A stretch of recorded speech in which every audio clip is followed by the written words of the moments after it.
Hello and welcome to my channel. This is Lisa with Lisa's Faith and Budget Planning Channel. I'm excited to be here today. I'm excited to be here with you. I have got all the numbers in. My husband got paid and I need to close out Paycheck 1, set up Paycheck 2, and navigate my budget. I say navigate because I am over budget in Paycheck 1, so I'm going to have to borrow money from Paycheck 2 to cover what I need to pay for my credit card. If you saw my weekly check-in, I do have a balance that I need to pay on my credit card, and not all of it's going to be covered in Paycheck 1. So how I do this, I close my budget on Thursday with the weekly check-in, so that's Paycheck 1.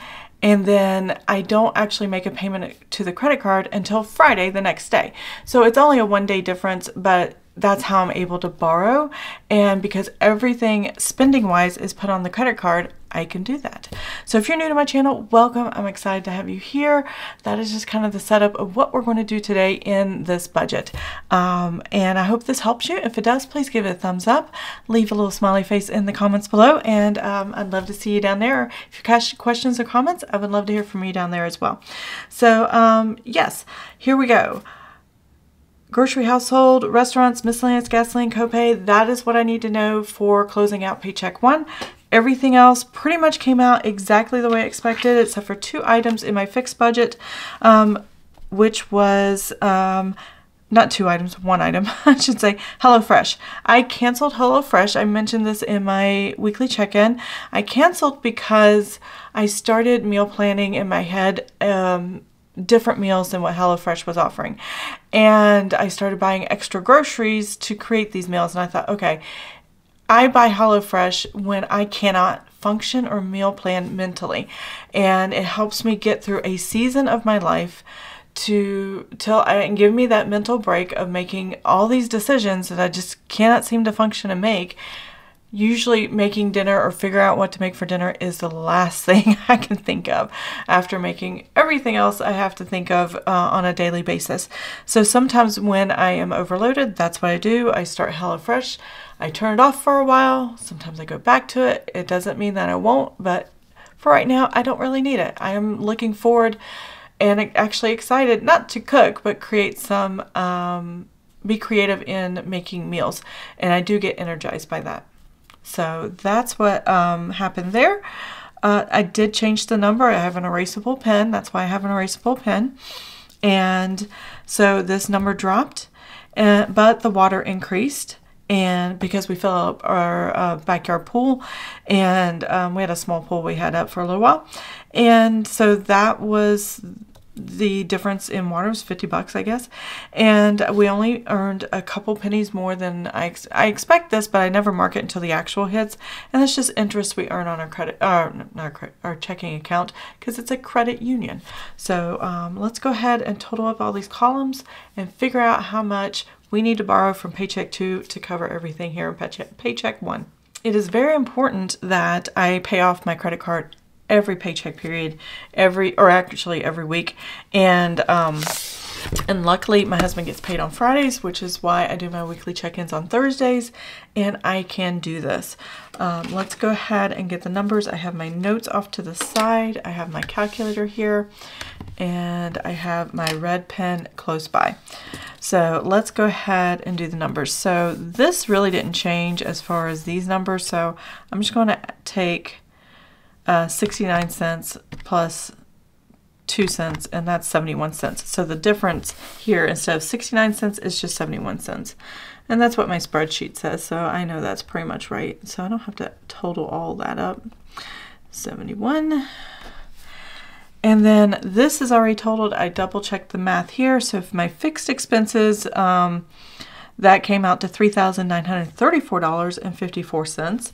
Now this is going to change, so I'm going to move this up to the side because that is actually irrelevant. When you're doing a budget, it's a snapshot of that day, and hoping that you will stay on track to come as close as possible to this. Your budget will not look the same week to week, paycheck to paycheck. It's got to have breathing room or flexibility in order to take life's surprises or changes as they come. So that's why, one, I use an erasable pen, and two, I try to keep it as fluid as possible. So there is my fixed expenses. Now let's get into my variable expenses. So the first thing I have here, and where I get my numbers, and I'll just show you really quick. I'm not going to add them, but I have an Excel spreadsheet, but I also have my weekly check-in. And I have this, so I can go back and total exactly what I have for the first 10 days of August. I counted it as 2 weeks, even though it's 4 days shy. That's okay. This is paycheck 1. And then this is paycheck 2, and that's paycheck 3.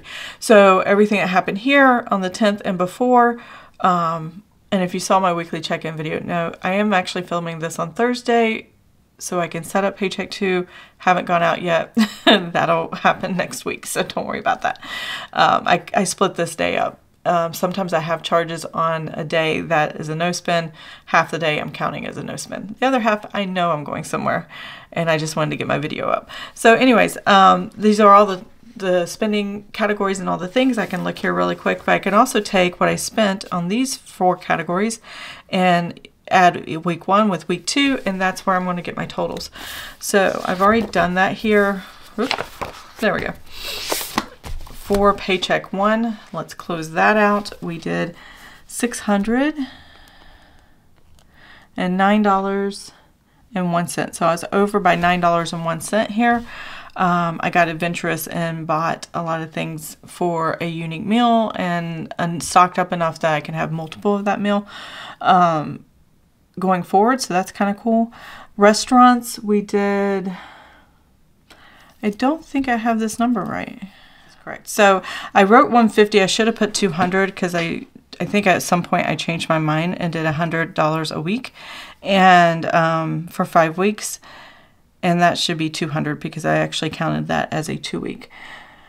So restaurants, let's see, 182.51 is what I actually spent. This should have been 200. I'm actually just going to cross this out at the bottom because that's irrelevant now. Once it's passed, it doesn't really matter. I know I had to change these. I just forgot to change it on the paycheck. Oops. And if this is confusing you, I do apologize. Usually I'm not this confused. There we go. So we're not going to worry about what the budget amount was. I wrote the wrong number down, but that's okay. So I know it was under a little bit there, and then miscellaneous was 154.31, and gasoline I had 100 and I spent 97. That was accurate. Okay, 86. Okay, now I'm tracking. I spent $0 here and $0 here. I did have a doctor's appointment the other day, so in the future I will have copay that I do need to pay for a doctor's appointment. So we're just going to ignore what I thought we were doing down here. And this happens from time to time. It's okay. It's not that big a deal. Unless you're really on a very tight budget, if it could be fluid, don't worry about it. There we go.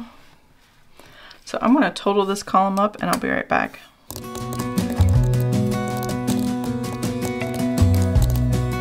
All right, so I have $1,121.86. Even with that budgeted amount that I just messed up, it does not mean that I added more money to my budget. It means I use my credit card as a holding pattern as the budget happens or as the paychecks come in, and then I pay them. So because I do use a credit card, it does help in that sense that I can kind of borrow the money for a day or two and then pay it back very quickly within a very short time frame. I don't give myself a long leash. I don't say I'll do it next month, or I'll pay it off later. Later never comes. If you've ever thought about it, later never comes. It's always here. It's always now. It's what where we're at, right where we're standing. And so because later never comes, I can't say to myself, oh, I'll pay for it later, because it'll never happen. And I did that for so many years. It was absolutely ridiculous. So that number is correct. I do have that in my notes.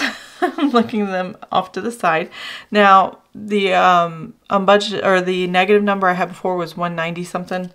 I threw it away.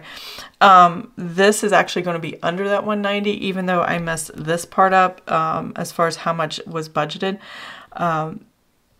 And so, which is a good, but it's still a negative number, so we still have to account for it.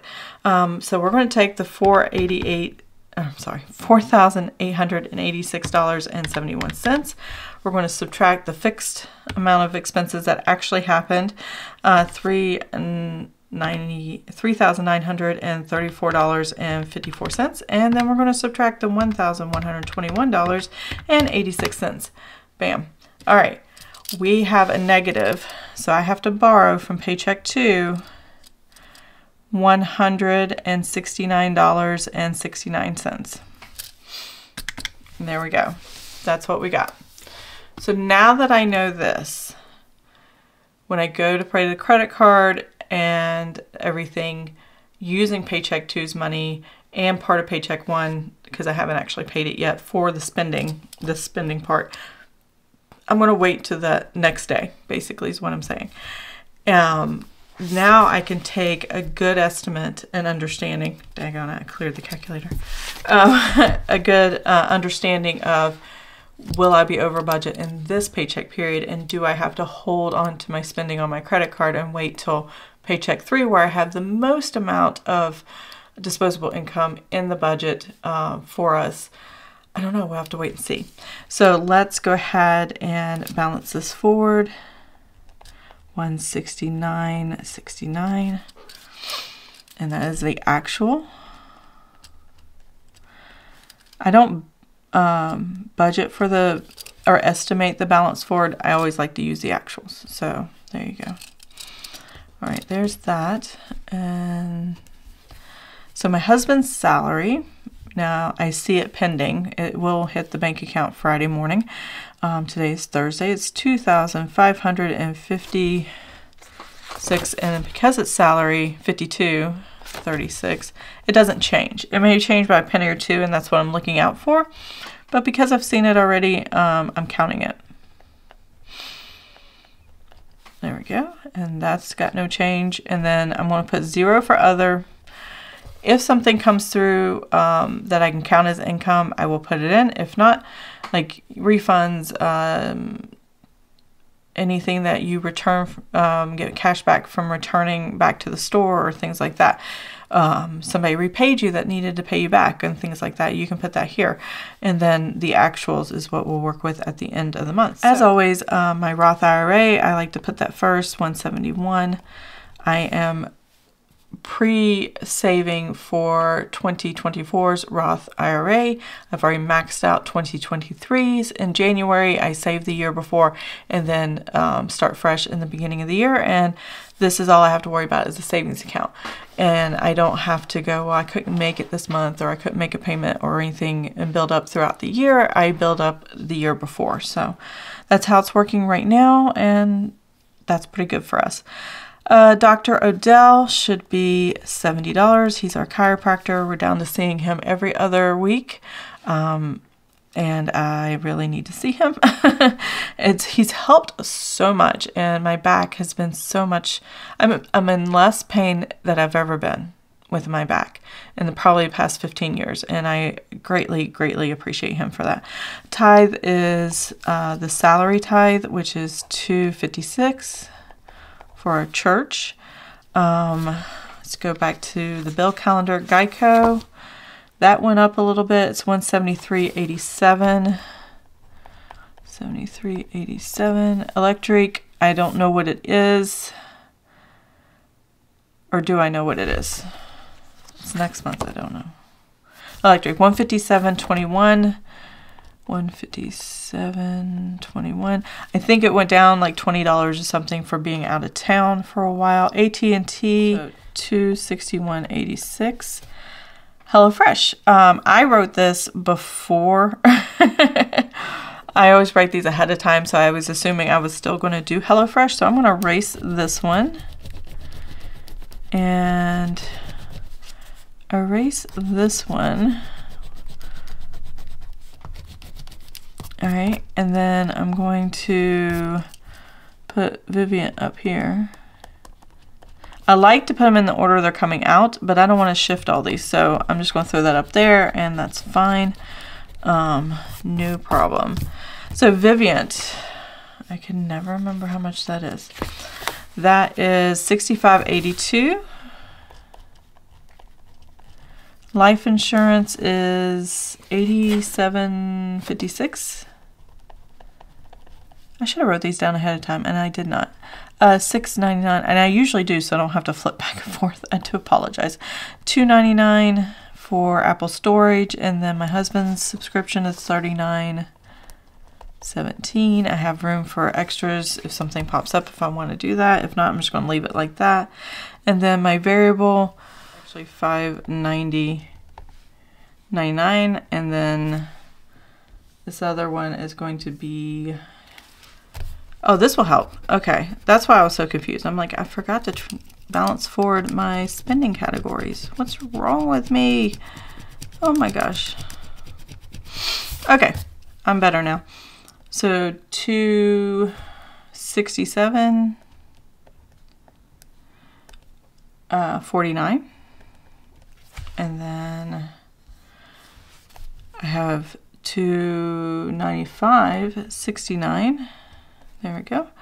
And then I have $102.14 for gas, and then I have $80 for copay. Okay, now that makes more sense. And then $0 for unbudgeted. There we go. All right, now that I know exactly to the penny what I have available for my budget for this time period, now I can total all these up, and I will be right back.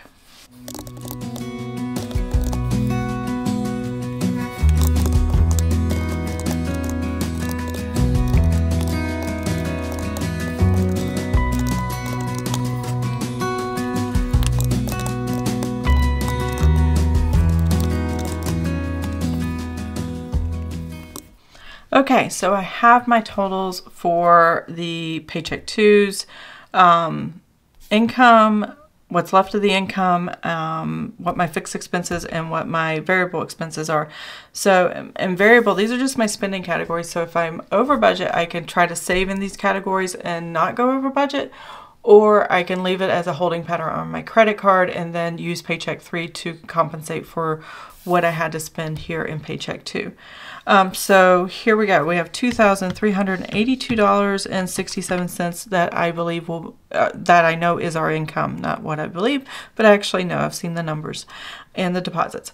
So this is what we have left to work with after paying for the credit card, paying off the credit card for what was left in this month. So for my fixed expenses, we have $1,292.47, and looks like I don't quite have enough for the month, for the Paycheck 2, but let's see what the negative difference is here. And we're going to subtract $1,336.31. So I have $246.11 that I am looking at here that I don't have in the budget, and I'm going to use, like I did before, a sticky note as soon as I find it, so that I can have an idea what I thought I was going to have and then what actually was. So negative $246.11. I can definitely save some in this area, but I'm not sure if I can. I would have to really force myself and rein things in really, really tight. I don't know. Groceries, I know I'm going to have probably $600 for that for sure. Especially based on what I, on Paycheck 1, where I was at $600 anyway, and that was 10 days. This is 14 days. So I'm pretty sure I'll be right at $600 or a little more. Restaurants, that's an area we can tweak. Miscellaneous, that's definitely an area we can cut back on. And if I don't do miscellaneous, which I know is not going to happen because Sara Marie Stickers is dropping her new stickers for October next week, and that is how I do my videos. That is how the decorations happen, and I've already seen a sneak peek of those on YouTube, and I'm super excited about them. So Yeah, I won't be able to save all of that, and I won't be able to save much in gas. Copay, probably not either. So more than likely, what we'll have to do another holding pattern thing as we're over budget, and wait for Paycheck 3 at the end to pay off the credit card for Paycheck 2, or whatever week 4, week 3 and week 4 of the weekly check-in. Yeah, this number is definitely needed. We definitely need to pay attention to this number for the next 2 weeks and see how it turns out. So that gives me an idea, and actually gives me just enough anxiety and stress to go, okay, I really need to hone in and fine-tune my budget, because we've been living abundantly, not above our means at all. I still put money into savings. It's not that I don't, but I'm not really hardcore pushing to save as much as possible, because you get tired of doing that after a while. So I think August going into September is going to be that transition month to start buckling down on the budget. So not that we've done anything wrong or bad. That's not the thing. It's summer. You have fun. You do as much as you can and enjoy it while you can. Fall and winter will be here soon, and you still want to have fun, but I still have to kind of rein things in, because in 2 years this is all going to be different, and we won't have the income that we have right now. So yeah, that is where we're at. So I hope you enjoyed this video. This is Paycheck 2 setup, if you did, please give it a thumbs up. If you want to see more of my videos, please subscribe to my channel, and I'll see you guys next time. Have an amazing and blessed day. Bye.